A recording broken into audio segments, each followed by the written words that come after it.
Today we have Greg Labbé on with us from Ryerson University. Greg, thank you for being here. Thanks for having me. And in talking yesterday, we were actually connected through Kim, who's the owner of the 3-day cottage that we're building and we're doing a YouTube series on, and she had connected with you. And then, so we were talking. Obviously, the building science world is quite small. So yes, we have some mutual connections. You've been in this world longer than I have, 20 plus years of experience.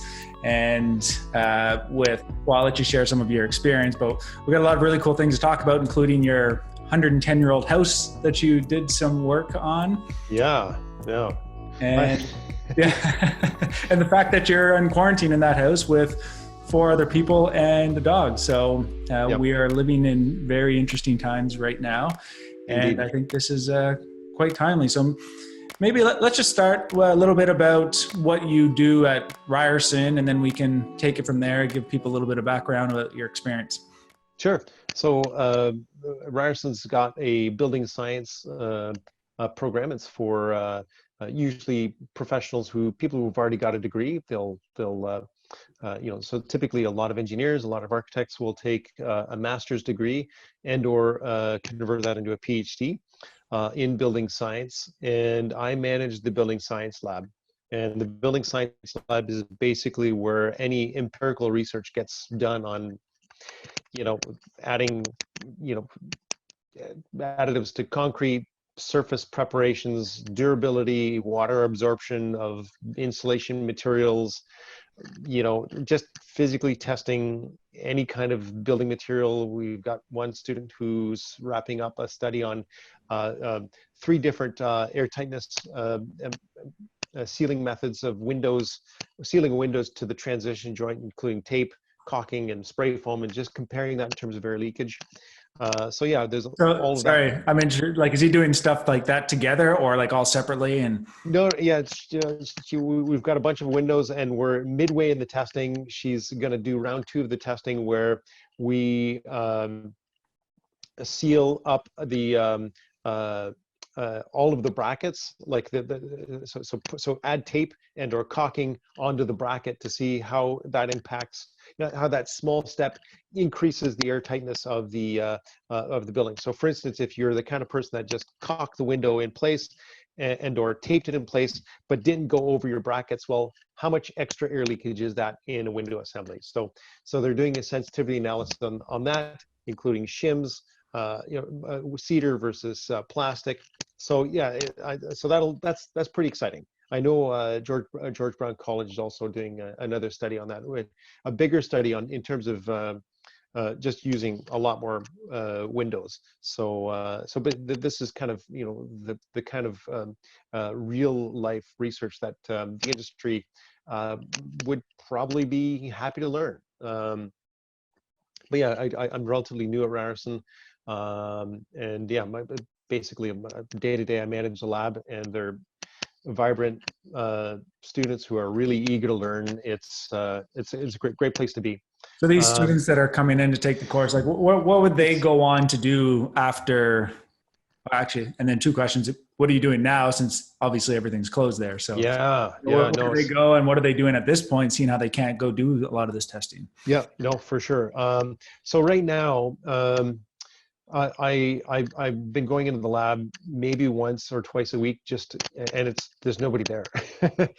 So I just zip in, and I've been working on a couple of apparatus that I'm trying to set up for the next round of studies for a couple of projects.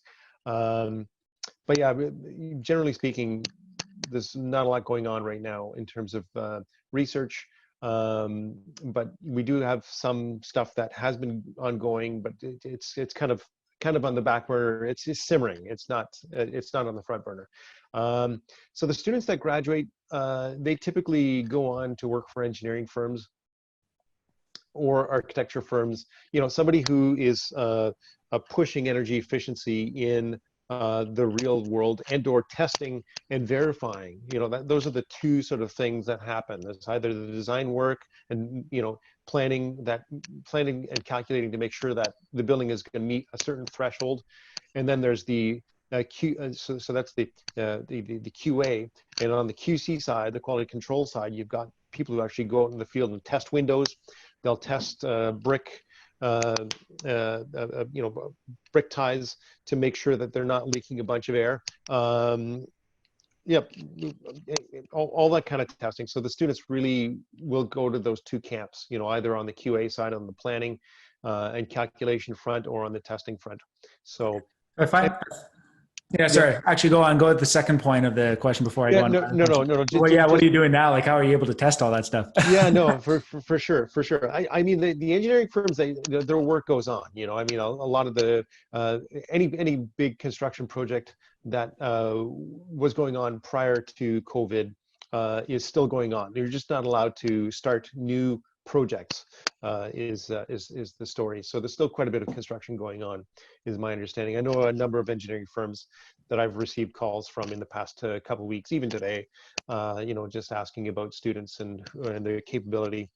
It's all hands on deck. There's a lot of work out there. So yeah, basically, I'm under the impression that the graduates that come out of the program are pretty highly valued, highly sought after professionals. So it's a degree that is very useful. I think Ryerson has done a good job at preparing them and giving them a lot of hands-on skills as well. So Yeah, well, that's one of the things we were talking about yesterday, right? That hands-on experience of actually going out there and seeing. There's always theory, and I've done talks on this before, and then there's reality of like what actually happens, right? So I think that's great.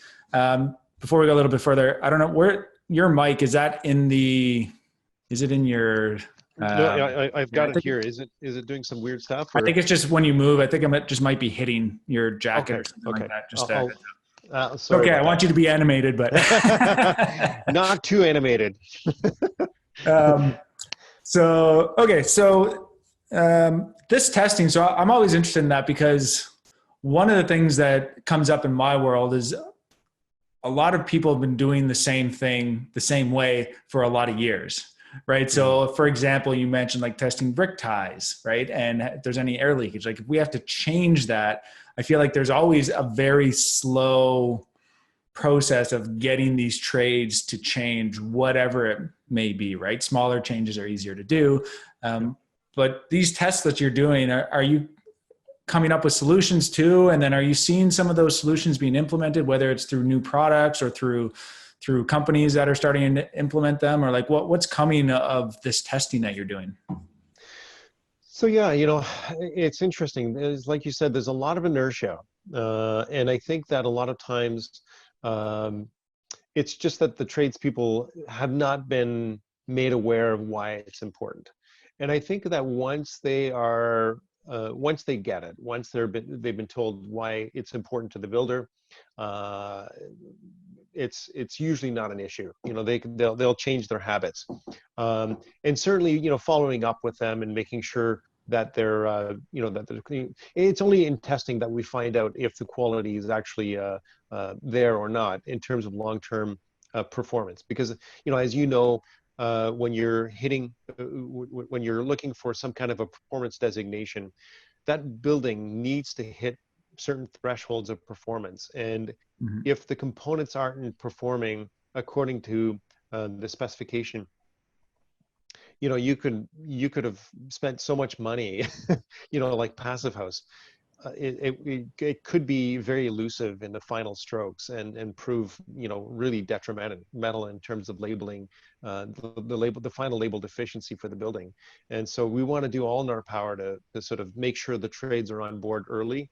And, more and more, I was on a site with PCL, for instance. If you want to talk about big commercial builders, the residential builders are one thing, but big commercial builders, I think that there was a lot of scoffing for many years, but the astute ones they're moving positively on it, and you see it because when the project managers are talking Passive House language, when they've been trained, you're like, wow, this is really happening. This jump in performance is really going to happen. So these large construction companies, I can see a change happening pretty quickly in the industry. And you know, yourself, I don't know what you feel about the residential sector, you know, how you've seen it evolve in the last number of years, but. Well, that's exactly what I was about to start talking about. Was it? Passive house is definitely the extreme, right? So like we built a passive, well, quite a few passive houses at this point, but they're for myself, and every single other passive house that's actually been certified has been for architects Yeah. that are building their own houses. We've been helping them, right? Yes. So I haven't seen any movement really in the residential world beyond the people who either want to use it as an example or a testing ground, or just really believe in it, which is very few, right? The community is quite small, as we were talking, like, do you know this person? You know that person? Like everybody seems to know everybody. And we're all in the same email stream when it comes to passive house anyways. Yes. Yes. So I don't see it being widely adopted, my personal opinion, within the residential industry that quickly. I think on the big commercial jobs or jobs where you're doing a big building and maybe there's one company who's paying for all the utilities and stuff, like there's a huge, or like social housing, like anything where there's a long-term goal of like holding on to that building, right? That makes a lot of sense because you can really make financial sense of that. I have yet to be able to make financial sense of it on a one-off home, for example, because people don't stay in their homes long enough to actually benefit from that. And unfortunately, the real estate industry does not see that passive house label, or really any labels, as advantageous. It doesn't increase the cost of the home, right? It's all about what does the home look like, unfortunately. I think we're moving in that direction. People are seeing the value in indoor air quality and comfort, right? That's what I talk about, is comfort. I agreed. Whenever I would, push efficiency, I always did it more, I was soft pedaling efficiency. That was the covert sort of end goal, but the end run was really to sell, comfort and durability, and indoor air quality as well. When it's only been, is it like 4 years now that we've moved from, as Joe Stieber calls it, suck only exhaust ventilation to balanced ventilation, where you've got fresh air coming in and stale air going out, and the heat exchange happens in between. So and even that small change, I know in the first couple of years there would be so many mistakes with residential systems being installed, condensation traps not installed, duct runs being so long, like an HRV. When you do the design work on an HRV, that HRV really, the box, if the box is here and your outside wall is here, the distance between the box and the outside wall has to be minimized. It has to be, 4 or 5 feet, as short as possible, because as you move it away, you're losing static pressure on that, on the supply side. So one of the things that I find is a lot of people don't even know what those things are, right? So my brother-in-law actually works for a larger builder here in the city as a service guy, and he goes into houses and people unplug their HRVs or ERVs because they have no idea what it is. How do I use this thing, right? And they don't even care to know how to do it. So that's where I find it's a little bit tricky, is that one, you have to want to understand it to just a little bit anyways, right? And understand why it's good. And then two, you actually need to use it. Right. So let's talk a little bit about that. One of the things, we can't assume that everyone that's listening knows what a passive house is or a net zero house or anything like that. Right. So maybe we can shift that to what you believe is really important to build an efficient and a comfortable home. Part of that, being this HRV that we're talking about, where that, we're controlling the airflow through a house. One of the things that I always get when I do presentations is people say, well, doesn't your home need to breathe? And obviously that answer is no. Like, you don't want your walls to leak, but you do need it to breathe in the sense that you need like lungs, right? You need that fresh air coming in, and you need to get rid of the toxins, right? That stale air. Sure. So maybe let's talk about your opinion on what you think, makes a comfortable, efficient home. Yeah. So, it's funny, as you talk to people, you have to sort of really fine tune how you bring a concept. And for me, ventilation systems, Joe Stiebrick is great for being a little bit, he's a U of T grad who's now kind of like the preeminent building scientist in North America, him along with John Straub at the University of Waterloo. But Stiebrick, always, a little bit tongue in cheek would talk about suck only ventilation systems. So I'm glad those systems are finally done with, because they would pull in air indiscriminately through all of the the loose building envelope. And so at the end of the day, does a building need to breathe? It does, but that's through the skin, just like your own skin would breathe. We don't have holes in our arms and our legs. The skin is intact. And we have special holes, our nose and maybe our mouth, but preferably our nose. It does a little bit more heat exchange. And I always tell people, an HRV, just like, I bring it down to how many cups of water do you need a day? And invariably, most people say, well, you need about 8 cups of water a day. I don't know why, but almost everyone knows that. And then you ask the next question, well, if I could live 3 days without drinking water, and I can only live like 10 minutes or 5 minutes without breathing any fresh air, then surely they must know how many liters per second of air they need. So, but when you ask people, the concept, because we don't see air, we take it for granted. And so conceptually, we don't have an idea of like, what's the ventilation rate? I know what my dose intake of water is, but I don't know what my dose intake of fresh air is for breathing. And so I always say, look, with an HRV, you can tweak that thing. You can, make it so that your air is cleaner, that the CO2 levels are lower, that your oxygen levels are higher, but you can also dose it. Just like you're taking a dose of vitamin C, or you want to take your vitamins in the food that you eat in a wholesome way, it's the same thing with your air. And not only that, but you can dose it to the rooms. The master bedroom gets 20 liters per second. Your son's bedroom gets 10 liters per second, and you're dosing it, so you're not wasting air. But not only that, but you're actually making it so predictable that the air feels and smells fresh. You don't want it to smell like a hockey bag. And so this is another way. And that's the other thing too. And anybody who's gone to like Florida and you walk into some of those older houses that maybe weren't built right, you just smell the mildew in it, right? So yes, well, that's a climate. That's a crazy climate there too, in terms of. But I mean, you don't have to go that far. You can go to my basement. So I used to think back when I started renovating my house, opinions were sort of being refined at the time, but I always felt, oh yeah, we could live without air conditioning in Toronto, and that's just wrong. I mean, at some point you actually need to dehumidify the air, and it's especially a humid climate around the Great Lakes. You definitely need to dehumidify the air in your room, especially if you make a super insulated building like a passive house, or these homes behave like thermoses, and so you need to get rid of all that heat that builds up in there. So and the humidity. So, but yeah, so I'm straying off here. So you've got where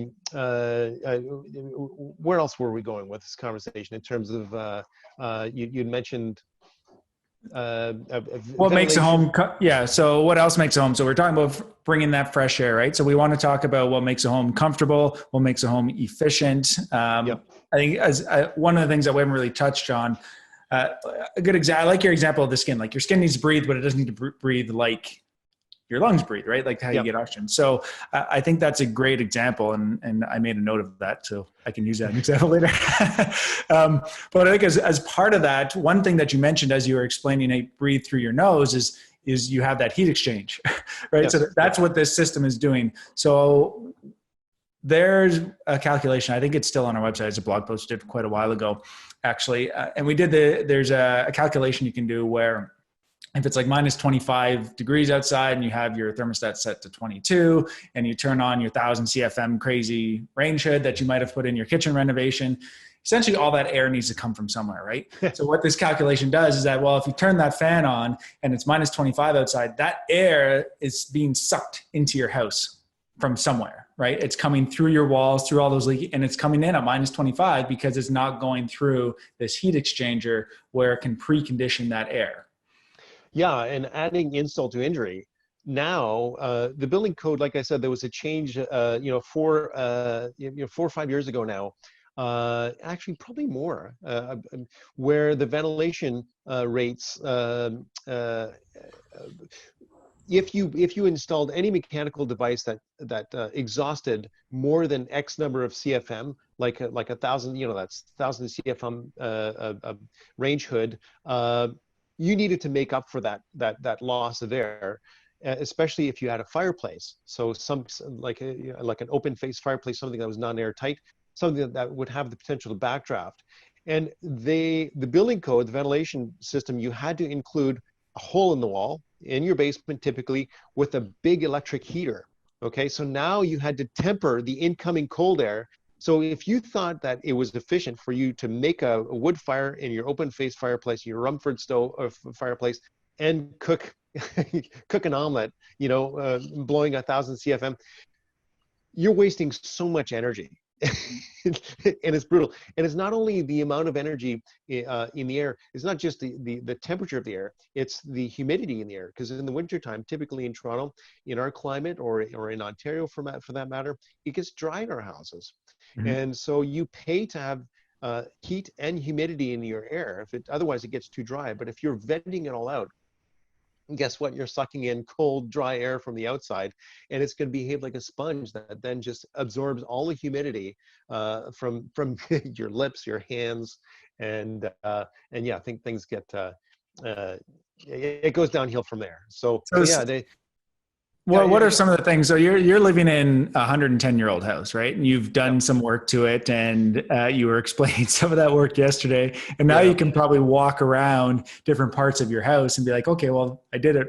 What we did over here worked because it's obviously more comfortable. And 110 years ago, or whenever they renovated that current place, you can feel the difference, right? So what are you feeling from the different spaces? And is it that air leakage? Is it lack of insulation, combination? Maybe the ventilation system? Yeah, no, it's interesting because we bought the place in the year 2000, and it was about the time when I first started with this not-for-profit in Toronto called Green Saver. We were doing home energy retrofits, so insulating and air sealing of houses, and I kind of got biased, or I bought into a whole bunch of ideas that over time I've totally changed. I've changed my position on that. So at the time with rubble foundations, the idea was that you needed an airspace between your rubble foundation and your inside finished wall in order for that wall to breathe and dry out. Another fallacy that I had was that I didn't need air conditioning, as I already said. The other thing that I thought was like, man, after the ice storm, I said, man, that's it. We're not going to be caught without heat in our house. So I installed, I come from a farming community outside of Windsor, and I grew up with a wood stove in the house, and so like 9 siblings or something like that, right? yeah, 10 kids, and it was a 10 kids, an electrically heated house that was actually pretty airtight. We had so much mold on the walls, on the windows. It was crazy. Anyways, so yeah, I learned a lot from growing up in that house. But yeah, the other thing too, like I said, installing a wood fireplace, I didn't realize that when you install a wood fireplace, in a masonry opening, that masonry opening, I wasn't able to have insulation at the time. The building code, unless I made a box coming out and then closing in on it was just too complicated. Anyway, so now I have, insulated wall that comes in on both sides of the fireplace. So I've got this radiating hot fire in this room, and then the masonry for, 5-foot section of wall that is just uninsulated. So when there's no fire in that fireplace, I'm just embarrassed to say that it's just so cold, And of course, like I said, this is a story of the cobbler's shoes, right? The cobbler's kids have all the worst shoes because he doesn't have time to fix them. So, and of course, the building scientist's house is full of experiments that were yeah, ill-advised. But yeah, there's a lot of things that I would do differently if I was starting all over again. That's for sure. What would you do differently now, knowing what you know now? So I would have installed. I would have taken. I would have carved out more room for the mechanical room. So the mechanical rooms notoriously get short shrift, and if you have the space, it's always great to give mechanical people and mechanical systems, you know, and albeit, you know, we are moving towards a less mechanically centric houses, and we're trying to go to downplaying mechanical systems in newer, you know, in super efficient homes.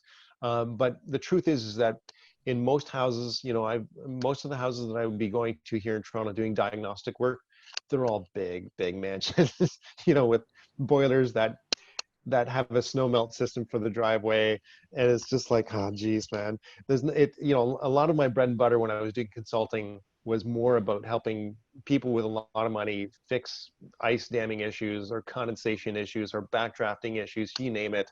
You know, why does my fireplace make a bunch of smoke when I have a big party in the house and I turn on that 1000 CFM fan, you know? So yeah, you know, in terms of my house, definitely, I would not have insulated the basement the way I did. I would have put spray foam directly on the foundation. I'm glad What that did you do? What did you do instead? I built a frame away from the wall, and I had, you know, like that 2-3 inches of airspace, and I know for a fact that right now that wall is just slowly degrading, and little bits of sand and mortar are falling down, and the detritus in that little air gap, what I thought was an air gap, I know is just filling up. It's just a matter of time. It's just an old house, you know. So, but I did waterproof the foundation from the outside, which I think was key. And we're lucky we're sitting on just a big pile of clean sand. You know, when I redid a small section of the floor in the basement,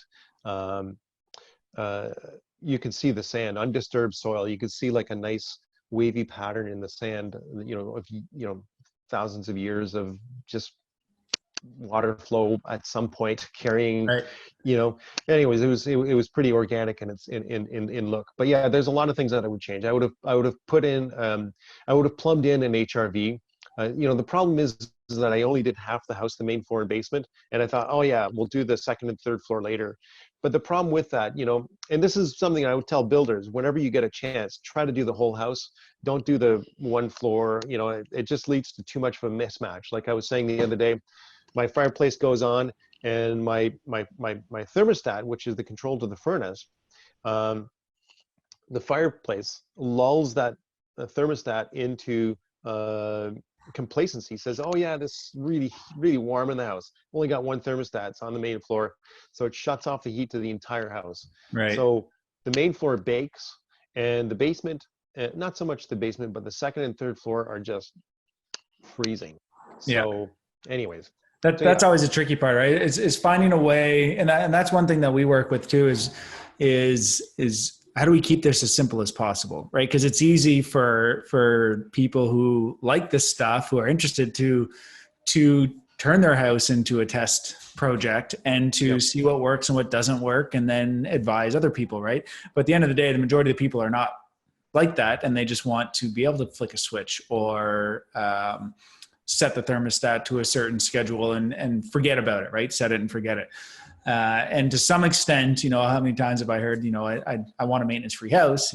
Well, I can't do that, unfortunately. Sorry, I can make it less maintenance in other houses, but depending on the materials that we choose, right? Yeah. So one of the things that we try to do is keep the system as simple as possible, right? And doing things like that, luckily I've been doing this long enough where we can advise some people. It's like, all right, if you're going to do it this way, that's fine, but just be aware that it's going to get hot. For example, one thing that I learned in my house is that we had we modeled our house. Everything was amazing. It was, we had the ability to turn the house on an angle so that we had all these south facing windows, and you put it into the modeling and it was great, and we only needed 18,000 BTUs to heat the place, and da, da, da, da. But then what would happen is during the shoulder months, so like kind of spring, fall, actually even like we would never overheat in the summer. We would actually overheat in the winter, right? Or like during those shoulder months. So what happened is that the sun is so low, so we had overhangs to block the sun in the summer, but let the sun in the winter.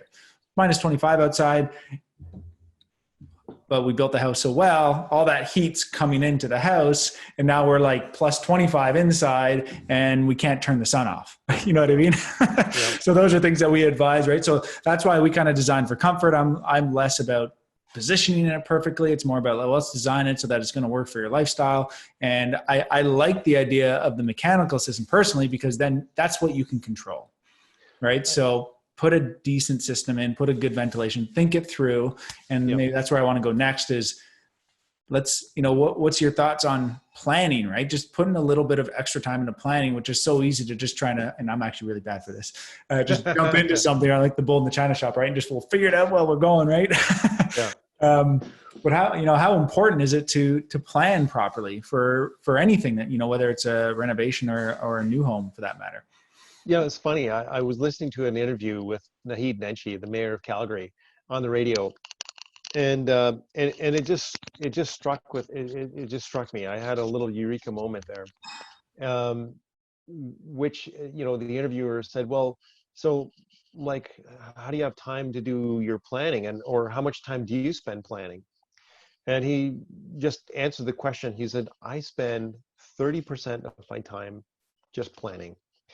Closing the door, turning the phone off, just planning. And I thought, wow, 30%. When I was running my own business, it struck me because I was running my own business, and it was like, you're running your own business too. I would imagine, you're using your car or your truck as a part office, because it's not picking up the kids or picking up food, making dinner, whatever. I mean, there's just so many distractions in life. And I was like, wow, 30%. And it's the same thing with houses. If you can spend 30% just on the planning, the calculation side, you can avoid a lot of issues. And now the software is so amazing. Mm-hmm. You look at the Fraunhofer Institute with this software called Woofy Passive that will predict the internal surface temperatures of every window, of objects within the house. To prevent, with the aim of preventing condensation from forming on these surfaces, right down to shading, optimizing the shading on the east-west face, in the south, how tall does the window need to be? What about, how far you project that out? But yeah, what kind of changes have you seen in the industry in your 20 plus years of kind of modeling and working through the building science world? Geez. Well, so I cut my teeth on doing energy audits, for Natural Resources Canada, and the software at the time, Hot 2000, they're still using it allegedly, but I mean, this is pre-iPhone. This is technology that is very old. The core of it is really old. And having said that, yeah, I mean, like I said, the Fraunhofer Institute in Germany they've taken the calculation levels to the next level. Now, instead of having a monthly heat loss, heat gains, it's hourly. It breaks it down to like the nearest hour. So if your house has you wouldn't see an overheating house if you took an average of a monthly temperature. But if you take an hourly temperature over the course of a day and you watch the sun beat down into the house on this side and on this side, you would notice that, oh my God, I'm baking the house. We got to do something about this. Either put a low solar heat gain coefficient coating in the windows on the west side, or maybe it's the east side. You can fine tune things with a lot of accuracy now, and that all happens, as you said, in the planning stage. So so certainly on the design side, the planning side, there's a lot of exciting technology that's out there, and there's a lot of people that are, you know, that are getting educated, and I think it's just a matter of time.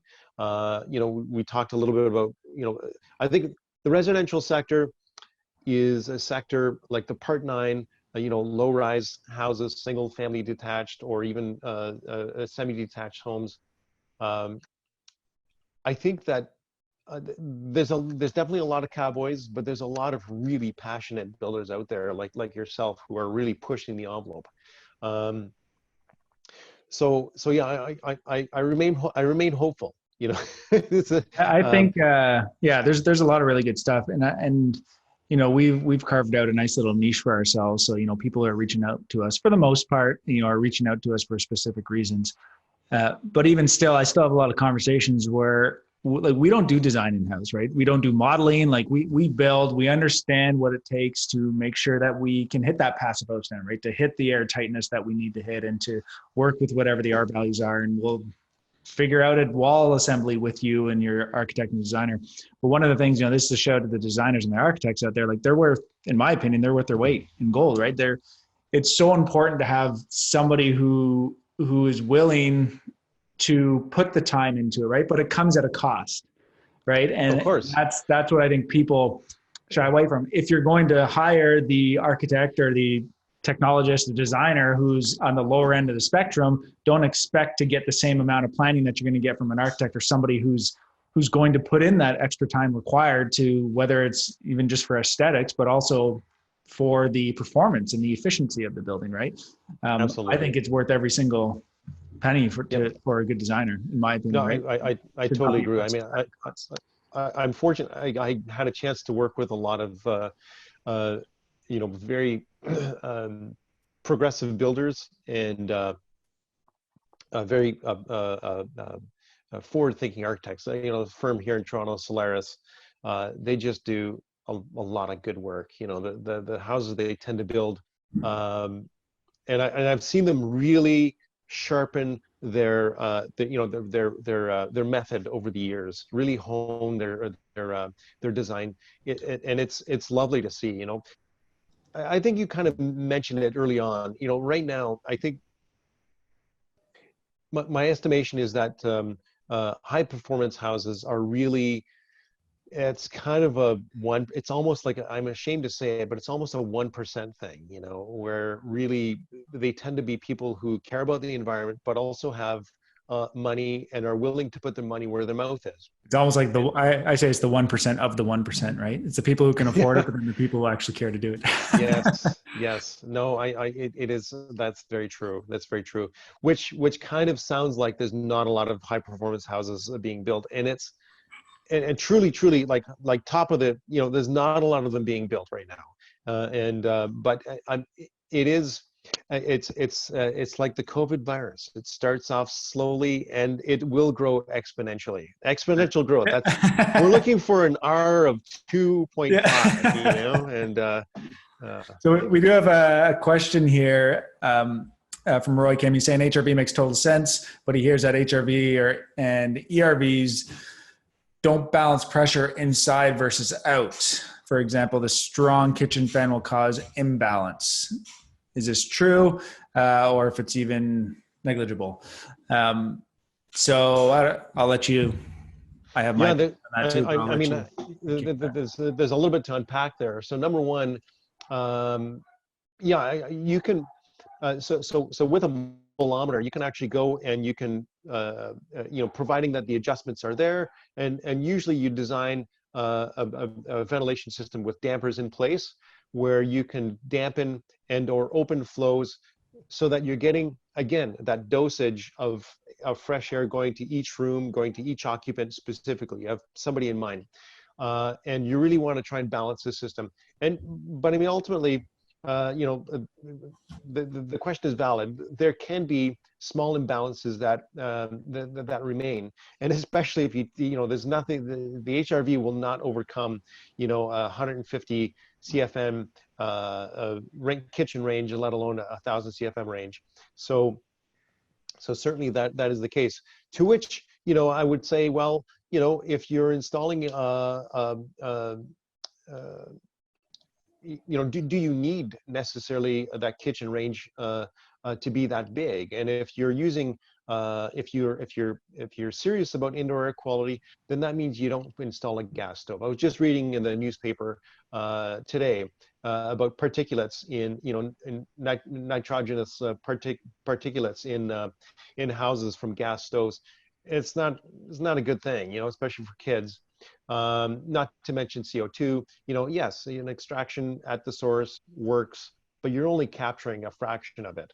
So whereas if you have an electric range, you can get away with a much smaller, again, we were talking about you don't even need to vent it outside if it's an electric range, right? Yeah, you don't need to, but you and I both know that like good design, get rid of the pollution at the source, because I know you're probably a better cook than I, but at some point everyone burns the popcorn. That's right? True. And so you need to clear that smoke out. And again, like my thought about not installing any a cooling system mechanically in my Toronto house, it would be a mistake for us to build houses without point source exhaust on above the kitchen range, even if it's electric range or what's the I'm thinking impedance. I've got the wrong word. Induction. Oh yeah. So yeah. But which yeah, a lot of chefs are going to now over natural gas, because it's funny. I was reading an article about that in New York, and they were saying because they didn't need to install the extensive ventilation system, they were able to put and of course square floor areas at a premium. They could put a bunch of chefs in the basement, and they didn't have to put, huge ducts sucking the air out and then bringing the air back in, So what I actually did in the passive house, not that I'm in right now, I sold a couple of years ago, but the one that we built about 6-7 years ago, we had no ventilation going outside whatsoever other than our 2 ERV systems. We had 2 systems so that we can run it at a lower CFM so it wasn't as noisy.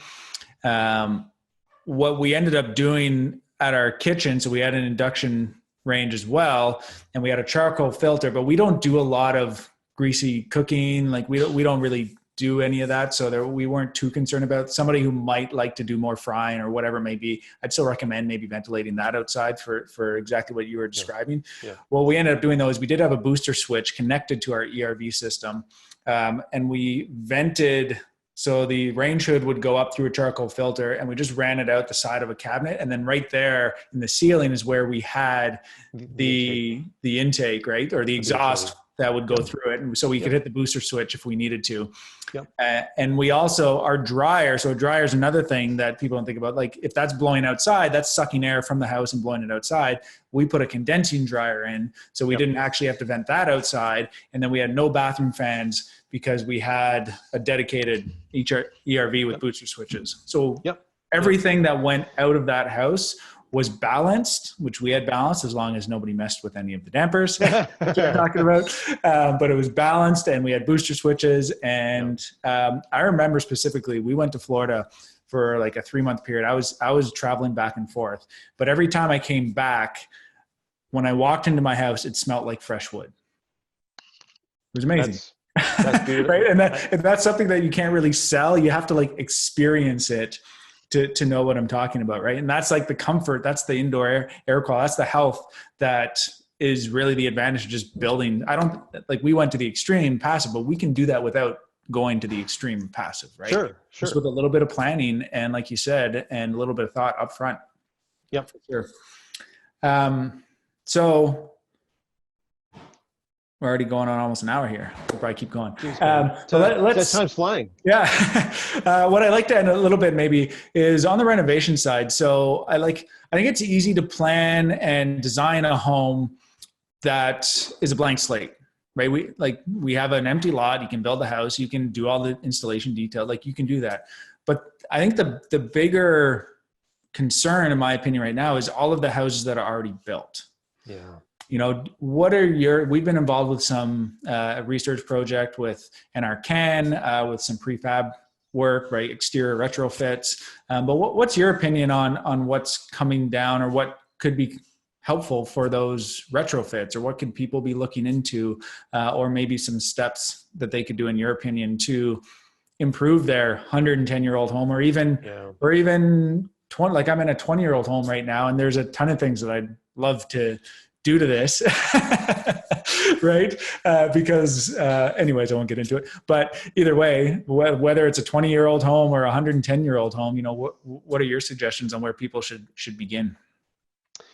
That is a really tough one, you know, and because we really we're talking about the bulk of detached housing stock is all old, inefficient, you know, basically anything before the 70s, not a lot of insulation, if any, right?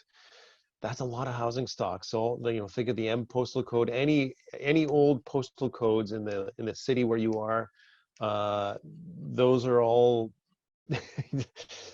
all those houses, you know, where do you start? And yeah, I mean, you know, in Germany or in Europe, they've been doing some interesting ideas. This whole idea of just literally cladding things from the outside. That's called energy sprung. Yes, Right? yeah. It's you know, certainly, you know, the tenants aren't, you know, they don't have to leave. You can you know, you can renovate the house while while everyone stays in the house, type of deal. So, but I mean, those are ideal candidates, and those tend to be like row houses and that kind of thing. It hasn't caught on here in North America. Yeah, these are, you know, barring the low-hanging fruit, you know, if you don't have any, you know, if you don't have a high performance or a high efficiency furnace or boiler in your house, I mean, those are the easy things to start. But, you know, you and I both know that,